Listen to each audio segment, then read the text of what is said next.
Hello साथियों, कैसे हैं आप सभी। मैं विवेक एक बार फिर से आप सभी साथियों का आपके अपने परिवार एग्जाम में हार्दिक स्वागत करता हूं। हम हैं एग्जाम कलम से क्रांति। जैसा कि आप सभी जानते हैं कि उत्तर प्रदेश पुलिस कांस्टेबल जो 60,244 पदों पर यह भर्ती परीक्षा थी, जिसके पेपर लीक होने के कारण 24 फरवरी 2024 को माननीय मुख्यमंत्री जी ने घोषणा की थी कि भाई ये जितने भी पेपर हुए चारों शिफ्ट रद्द की जाती है और इसका अगले 6 माह में री एग्जाम कराया जाएगा। अब तब से आप सभी लोग सोच रहे थे कि री एग्जाम कब होगा, क्या होगा, कहीं पर भर्ती बोर्ड अपनी तैयारी कर रहा है, नहीं कर रहा। और अभी कुछ दिनों पहले भी मैंने आपको वीडियो बना के बताया था कि भाई देखिए जो परीक्षा केंद्र है वो असल में मांगे जा रहे हैं और वो जो नोटिस था बहुत से लोग उसे फर्जी बता रहे थे। मैं आपसे बोला भी था कि मतलब सब वीडियोस पे अगर यूट्यूब पे भरोसा करने लगे तो फिर आप शेख चिल्ली बन जाओगे।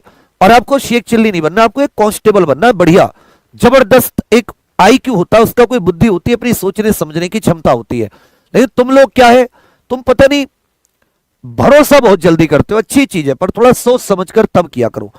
और आज ये साथी अखबार में भी आई है कि पुलिस भर्ती परीक्षा के लिए मांगी शिक्षण संस्थानों की सूची। बुलंदशहर जनपद की खबर है कि यूपी पुलिस भर्ती परीक्षा को कराने के लिए एक बार फिर से तैयारियां शुरू हो चुकी हैं।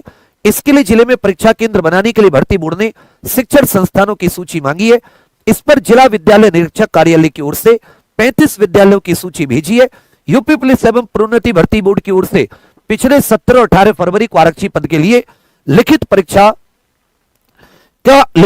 आयोजित कराई गई थी और पेपर लीक पर धरना प्रदर्शन किए थे। इसके चलते मुख्यमंत्री योगी आदित्यनाथ ने परीक्षा को रद्द कर दिया था और 6 माह के भीतर परीक्षा कराने की बात कही थी।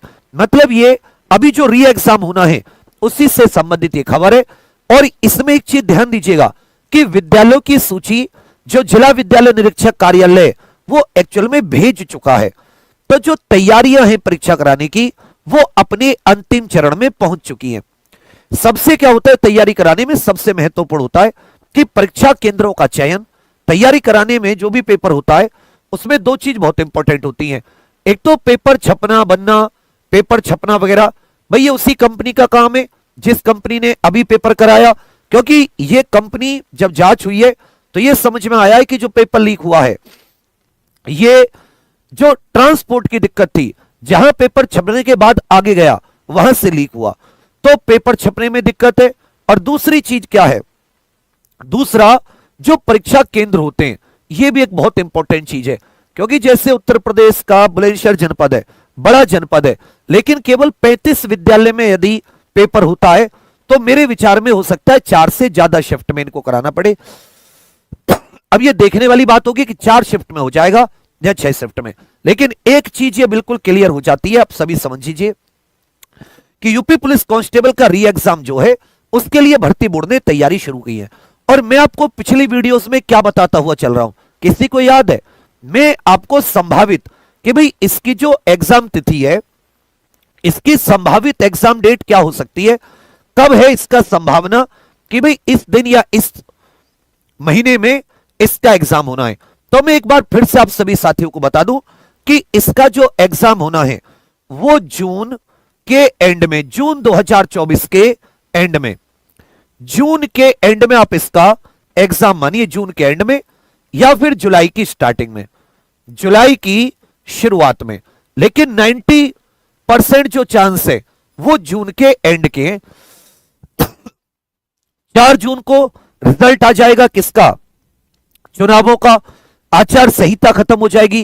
पुलिस पर भी जो दबाव है, क्योंकि अभी तो पुलिस इतनी व्यवस्था बना नहीं पाएगी, चुनाव प्रबंधन में लगी हुई है, इलेक्शन मैनेजमेंट में लगी हुई है, इलेक्शन कमीशन के अधीन काम करती है। अब जैसे चुनाव खत्म होंगे परीक्षा केंद्र भी उनके पास है, पूरी उनके पास सिस्टम है, यह सब कुछ भी है, सारा काम वो एक बार पहले कर चुके हैं। बस इनको क्या कराना है, आपको एग्जाम डेट देकर एग्जाम कराना है। तो साथियों आपके पास जो दिन बचे हैं 20 दिन इस महीने के और 30 दिन अगले महीने के, 30 और 20 50 और 15-20 दिन मान लीजिए आप जून के, 50 और 20 70 के करीब आपके पास दिन बचे। ये 60-70 दिन ही है जिनमें आप अपनी जितनी तैयारी कर सकें। अब एक चीज जरूर समझ लीजिएगा, क्योंकि आपको पेपर में टाइम मिल गया है। पेपर में टाइम मिलने के कारण आपका जो पेपर आएगा उसका लेवल अच्छा होगा। अब आप ये मत सोच के जाइएगा कि पेपर वही लेवल आएगा जो 17-18 फरवरी को आया है। 17-18 फरवरी का पेपर का जो लेवल था वो बहुत ही मॉडरेट इजी था। उसका एक इजी होने का कारण यह भी था कि भाई समय कम था आपके पास, लेकिन अब आपके पास भरपूर समय है। हमने अपनी तरफ से पूरी कोशिश जारी कर दी है। आपका जो टाइम टेबल है फ्री क्लासेस का, अगर मैं आपको बताऊं, शाम 5 बजे से शुरू हो जाती है। जैसे भी 5 बजे जीके चल रही है, 6 बजे प्रीति मैम की रीजनिंग, 7 बजे विपुल सर का मैथ, 8 बजे मेरी हिंदी, 9 बजे यूपी जीके। यदि आप सभी लोग, आप जानते हैं कि मैंने आपकी हिंदी में 50 क्वेश्चन, 100 क्वेश्चन डेली 50 दिन का टारगेट लेकर चल रहे हैं कि आप लोग 5000 क्वेश्चन कर पाएं, और वीकली हम लोग 300-300 क्वेश्चन का फुल रिवीजन भी कर रहे हैं। ऐसा ही मैं जीके का भी शुरू कर दूंगा, यदि आप सभी लोग चाहोगे दिन में या रात में जीके पर भी हमें पकड़ बनानी है। मैथ रीजनिंग का भी ऐसे ही शुरू कर देंगे। और सुबह की जो क्लासेस होती हैं साथी, सुबह 8 बजे, 9 बजे, 10 बजे, 11 बजे, ये हमारी सुबह की टाइमिंग है। इसमें रीजनिंग 9 बजे जीके, 10 बजे मैथ्स, 11 बजे हिंदी इत्यादि।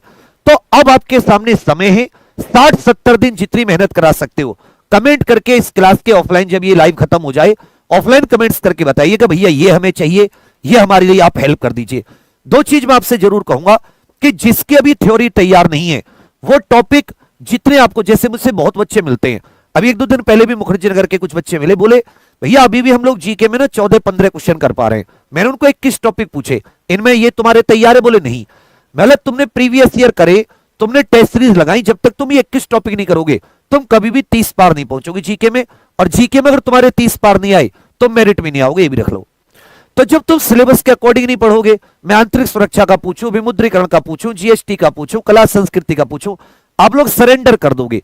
तो जो सिलेबस दे रखा बच्चा किसी भी सब्जेक्ट का, प्लीज उस सिलेबस के हिसाब से अच्छे से पढ़ लो।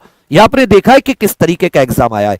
हमारी थ्योरी का परिश्रम दोबारा नाम से बैच चल रहा है, बहुत ही कम कीमत का बैच है एग्जाम पर ऑफिशियल एप्लीकेशन पर। दूसरी चीज, जो लोग ऐसे हैं कि जिनके पास अभी समय नहीं है पढ़ने का, वीडियो नहीं देख पाते, उनके लिए आपके एग्जाम पर ऑफिशियल एप्लीकेशन पर, बोले लिंक नहीं खुल रहा है, ये हमारे री एग्जाम के नोट्स का, या फिर जो अपनी टेस्ट सीरीज है वॉल्यूम 2 भी आएगी। आप वॉल्यूम 1 को भी टेस्ट सीरीज को अच्छे से लगा सकते हैं।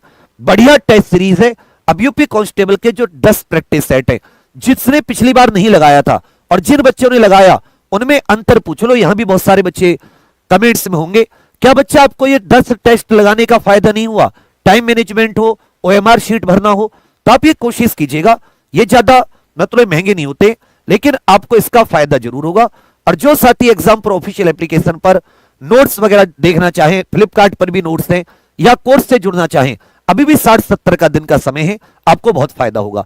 एक और थ्योरी बैच की अगर आप कहोगे तो मेरे पास एक प्लान है, बिल्कुल लगभग फ्री में आपको एक थ्योरी बैच देने का, लेकिन आपको बताना पड़ेगा कि हाँ भैया हमें ये चाहिए। ऐसा दे दूंगा कि आप जीवन भर याद करोगे।